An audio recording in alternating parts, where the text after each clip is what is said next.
नमस्ते प्रणाम, मैं अखिलेश कश्यप। ये है सौम्या पोखरेल, पगली के दासा। ये पगली है, पगली के बाइल में पागल के दासा।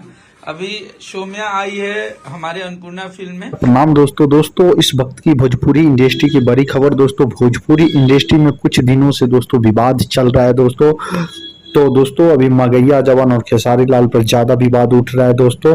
तो दोस्तों इसी बीच में दोस्तों जो खेसारी लाल के सुपरस्टार राइटर अखिलेश कश्यप जी और दोस्तों नेपाल वाली हीरोइन सौम्या पोखरेल दोनों एक साथ इंटरटेनमेंट करते नजर आ रहे हैं दोस्तों वीडियो को अंत तक देखिएगा दोस्तों कि सौम्या पोखरेल और अखिलेश कश्यप कैसे वीडियो बना रहे हैं, किस तरह से बना रहे हैं दोस्तों। और दोनों एक साथ दोस्तों, और अखिलेश कश्यप जी दोस्तों एक पत्रकार के रूप में सौम्या पोखरेल से दोस्तों सवाल जवाब कर रहे हैं। और दोस्तों तो चलिए दोस्तों वीडियो को कर देते हैं स्टार्ट और देखिए वीडियो को अंत तक।